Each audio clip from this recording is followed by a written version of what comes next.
There's a certain kind of forgetting that doesn't always look like forgetting. It's subtle, gradual. It hides behind modern conveniences, behind screens that tell us everything we need to know, behind the phrase, "That was a long time ago." But deep down, there's a disconnection that grows stronger every day. It's not the forgetting of small details or trivial dates. It's the forgetting of who we were, what we survived, and why those lessons mattered. That if we stopped learning from yesterday, tomorrow would repeat the same mistakes. That if something catastrophic happened again, we wouldn't recognize the warning signs until it was too late. It's the kind of erasure that happens inside society slowly. Not loud, not violent, but persistent. And eventually it starts to change the way we think, the way we see ourselves, the way we move through history. People often assume that those who don't know history are simply uneducated, disinterested, or distracted. But that's rarely the full truth. Sometimes it's the opposite. Sometimes they're overwhelmed by the present. They're drowning in information but starving for context. They see every headline, every crisis, every breaking news alert, but they can't connect the dots. And after a while, they start to disengage. Not because they don't care about the world, but because understanding it starts to feel impossible. Psychologically, this experience changes societies. When communities go too long without historical awareness, their collective memory begins to fade. They lose the ability to recognize patterns. That's why forgetting history doesn't just affect knowledge. It affects judgment, decision-making, empathy. Nations repeat wars they swore they'd never fight again. Societies rebuild systems they once dismantled for good reason. The cycles turn, and no one notices because the last generation that remembered is gone. Because human civilization evolved through storytelling. And to forget those stories for too long was once unthinkable. Yet today, we can access millions of documents online and still remain historically illiterate. Because information isn't wisdom and data isn't understanding. There's a difference between knowing facts and comprehending their weight. And that's the part societies without historical memory understand too late.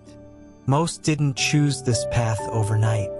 It's not like they woke up one day and decided, the past doesn't matter. Usually, it happens slowly through small cultural shifts that accumulate over decades. Schools stop prioritizing history. Media focuses only on the present. Entertainment replaces education. And eventually our collective consciousness learns a dangerous lesson. It's easier not to remember. So we stop asking why. We stop learning context. We start telling ourselves that only now matters.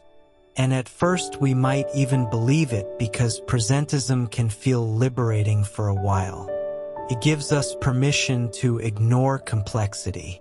It gives us simplicity. But the truth is, after enough time, this forgetting turns from liberation to vulnerability. Because deep down, human societies are built on memory.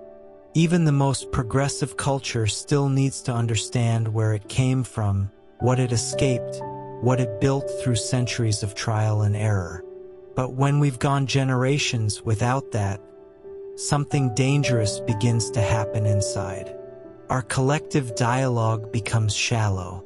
We start making decisions without precedent, policies without historical context, judgments without the wisdom of hindsight, and wondering why everything feels so unstable.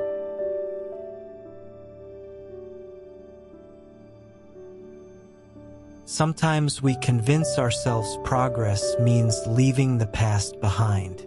Sometimes we blame old generations for dwelling on what's gone. but most of the time it's neither. It's just the complex dance between cultural evolution and cultural amnesia. There's a concept in sociology called collective forgetting. It's when societies have been hurt by their history so many times that they unconsciously choose to erase it altogether. The mind associates remembering with pain, with guilt, with uncomfortable truths. So even when historians present clear evidence, accurate documentation, undeniable records, the resistance stays strong. We might tell ourselves we're moving forward, but somewhere deep down we're running from something we haven't processed. That's something we fear more than ignorance itself. And yet, the more we avoid it, the more dangerous our present becomes. Because forgetting has a way of making societies repeat their worst behaviors. It whispers things like, "That could never happen again," or "We're different now, we're smarter." It tells us that the past is irrelevant. And eventually we start believing it. We start rejecting history before it gets the chance to teach us. We ignore warnings not out of wisdom, but out of willful blindness. But here's what's terrifying. Amnesia doesn't always look catastrophic.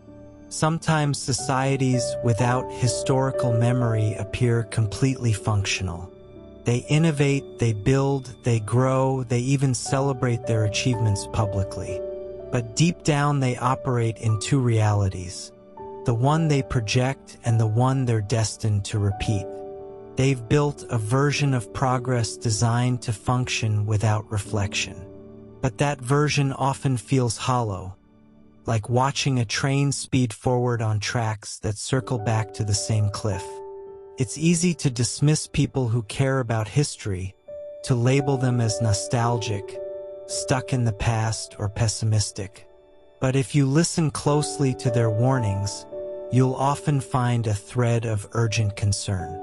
Moments where they saw patterns repeat, where they recognized the early signs of collapse, where they tried to sound the alarm but no one wanted to hear. And over time, that concern shapes their entire worldview. They begin to see history not as a relic, but as a map. Memory not as a burden, but as survival. So they try to preserve it. But the cost of that preservation feels heavy. Because without collective engagement, history becomes the obsession of a few rather than the foundation of many. Historians become marginalized voices. Educators become exhausted. And the lessons that could save us become footnotes in a culture that values only what's trending now. Psychologists say that societies without strong historical education lose empathy across time. Not because people stop caring, but because they stop connecting. Empathy requires context. It requires understanding that the person who suffered 100 years ago felt pain just as real as ours today. When that temporal empathy weakens, history stops being about people and becomes just dates, events, statistics. So, cultures that forget for long periods sometimes become emotionally disconnected from their own roots. Not by choice, but by cultural design. It's society's way of protecting itself from the weight of inherited trauma. And yet, something paradoxical happens. The very societies that forget their history often need it more desperately than anyone else. They face the same challenges, the same conflicts, the same moral dilemmas their ancestors did. They search for solutions without realizing those solutions were already tested, already refined, already written in the record. Because when memory is lost, every problem feels new. Every crisis feels unprecedented. And that makes us reactive instead of prepared. But forgetting doesn't just affect what we know. It affects how we behave. Studies show that societies with weak historical consciousness become vulnerable to manipulation.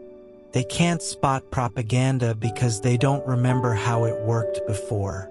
They fall for the same political tactics, the same fear-mongering, the same scapegoating that destroyed previous generations. Because when you've forgotten enough, your society becomes like an individual with amnesia, repeating the same mistakes, expecting different results, unable to learn. This creates a civilizational loop. History tries to teach. People ignore the lesson. Consequences arrive. New generations inherit the damage, but not the context. They assume their struggles are unique, reinforcing the very ignorance that perpetuates them. It's not their fault. It's just the way human societies try to survive trauma by pretending it never happened. What's even more disturbing is how forgetting changes our sense of time. When societies have no connection to their past, the present starts to feel unstable. Progress feels random. Collapse feels sudden.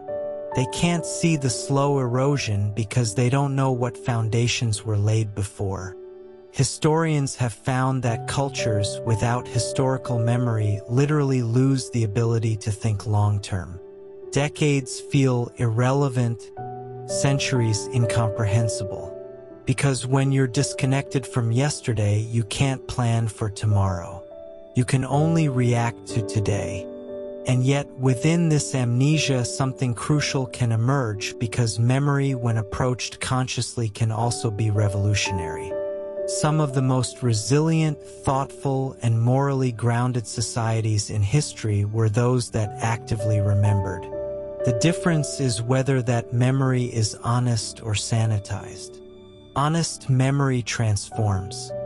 Sanitized memory deceives. One helps societies grow from their mistakes. The other convinces them they never made any. And for many cultures that have forgotten, it's not always clear which version they were taught. They say things like, "History is written by the victors," or "the past is behind us." But deep down, they hunger for the kind of truth that only comes when you're willing to face everything you were.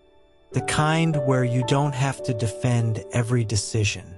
The kind where silence about atrocities doesn't feel like patriotism, but like betrayal. It's easy to forget that history is more than information. It's identity. It reflects back the values, the struggles, the evolution that made us who we are. Without history, it's harder to know who we're becoming or if we're becoming anything at all, because we don't just build societies in isolation. We build them on the foundation of everything that came before. And when that foundation is missing, we can start to feel rootless, like we're living in a present that has no depth, where our existence doesn't echo beyond this moment. That's the quiet danger of societies that forget their past.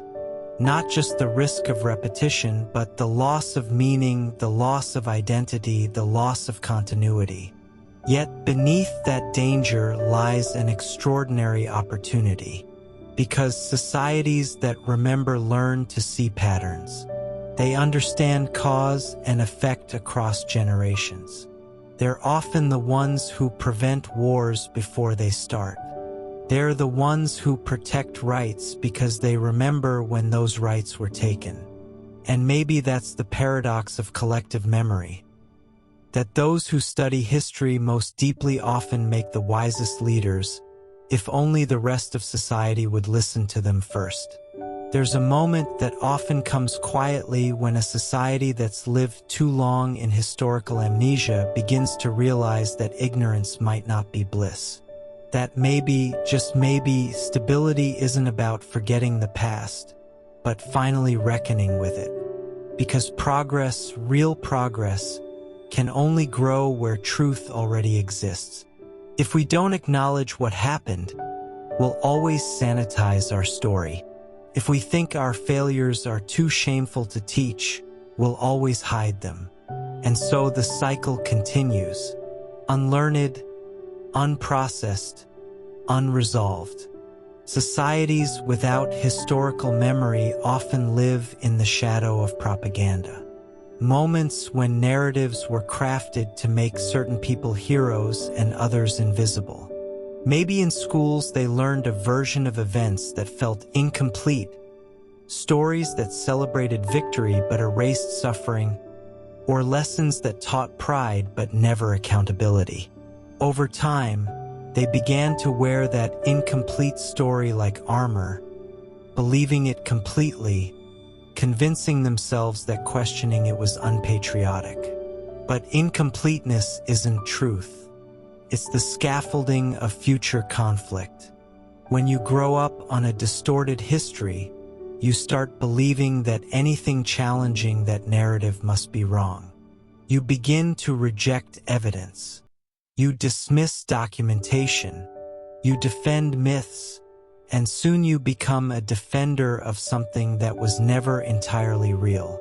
The psychology behind this is deeply tribal.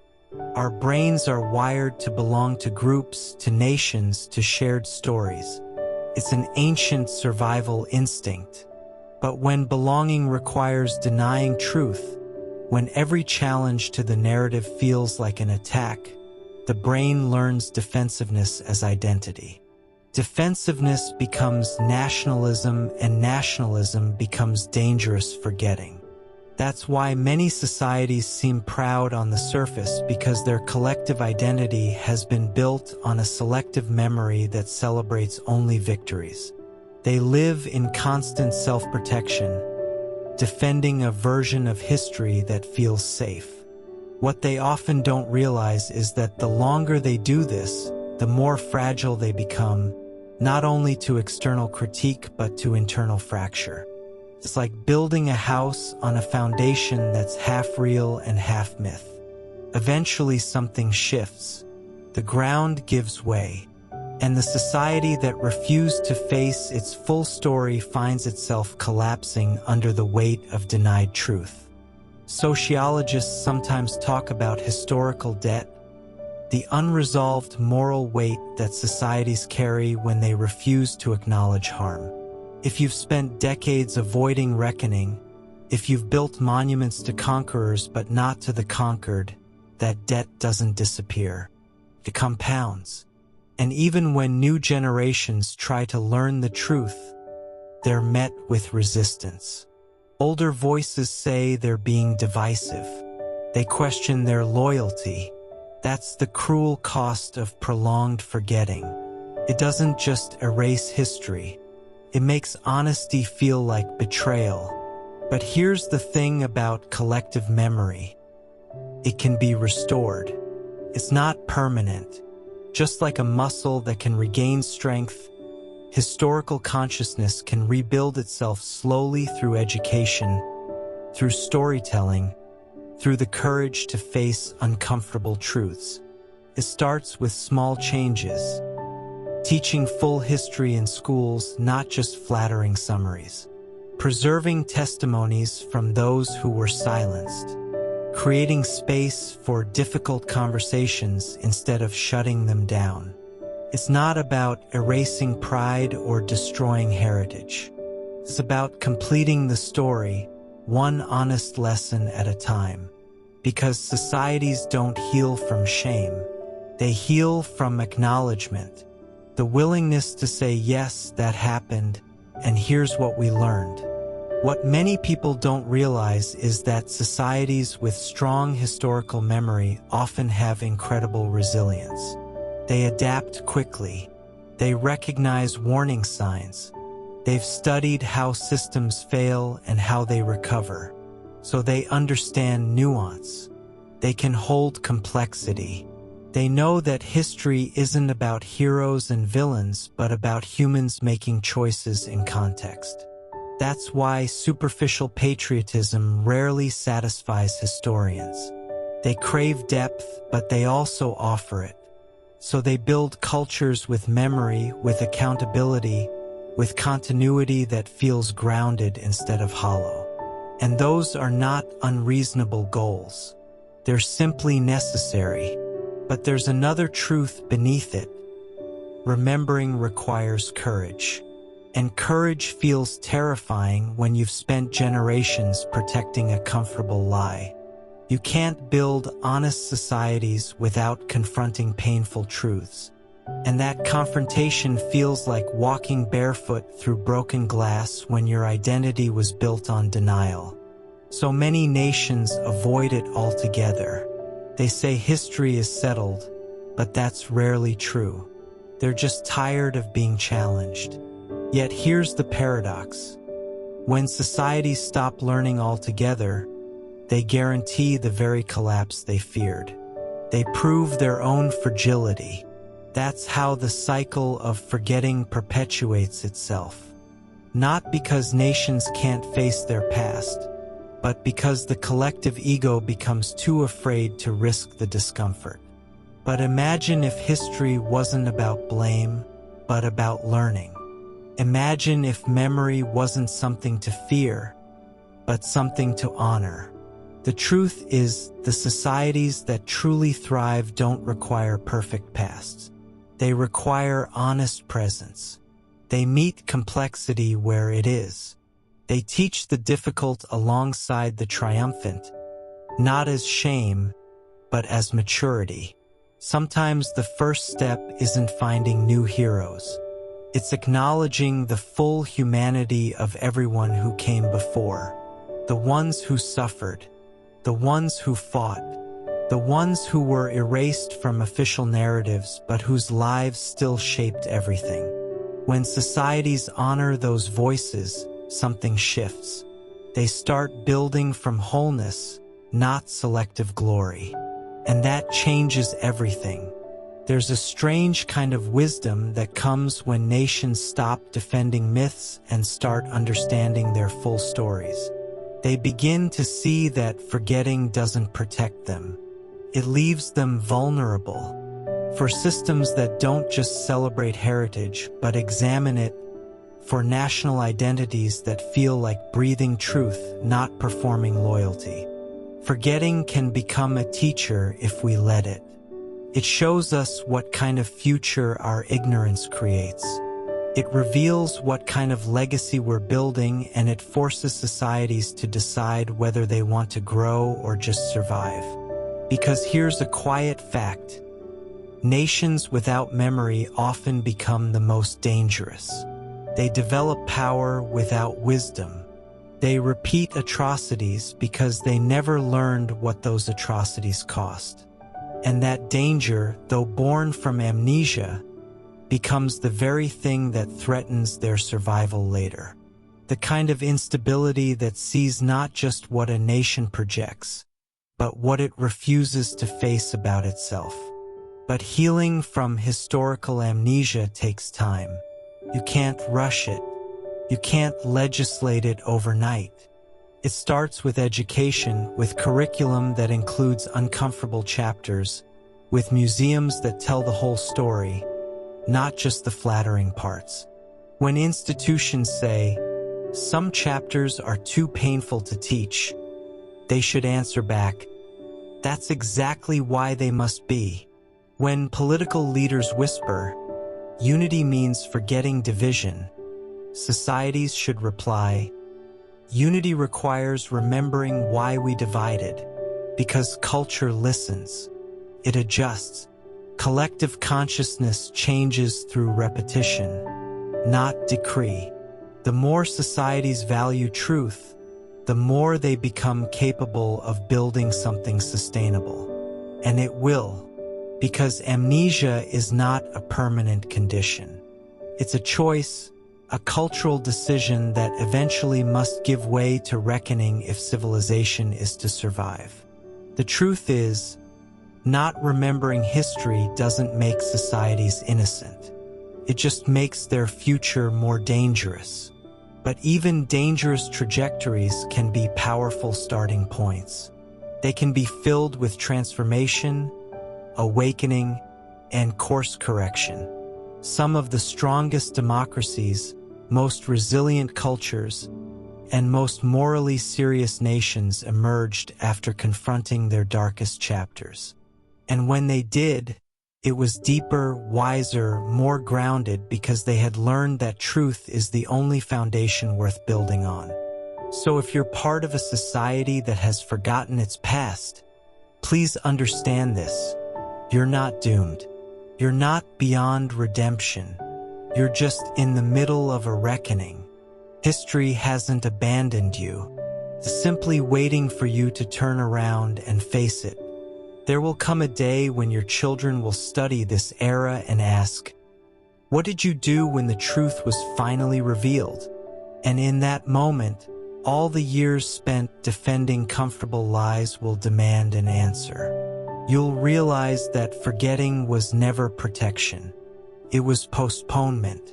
Every ignored genocide, every dismissed testimony, every silenced voice was shaping the world into something more fragile than it needed to be. You'll stop defending the myth and start building the truth. You'll stop performing loyalty and start practicing accountability. And you'll finally understand that history isn't about guilt. It's about growth.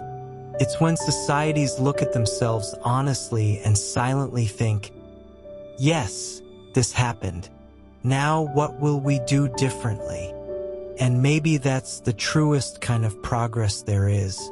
Not built from denial, but from acknowledgement, from collective humility, from nations that have both known shame and decided together that they won't repeat it again. Because memory isn't about perfect people. It's about honest ones. The ones who can sit with difficult truths, learn from devastating mistakes, and see the possibility in facing complexity. Those are the societies worth becoming. And when that transformation comes, we'll finally understand what it means to be free. Not from history, but through it. Not the version we created to feel comfortable, but the one we were always meant to inherit. Until then, walk carefully through this moment. Teach truthfully. And remember, even if you feel like the only one who cares about what was forgotten, you are still part of the solution. You are still capable of remembering. You are still part of humanity's long arc toward truth, connected always, even in your most uncomfortable moments. And maybe one day you'll meet another person who once didn't know their full history. You'll see it in their eyes, the same awakening, the same determination. You'll nod and they'll nod back. And just like that, two incomplete stories will find their full truth together. Because forgetting isn't the end of our civilization. It's just the place where our honest beginning starts.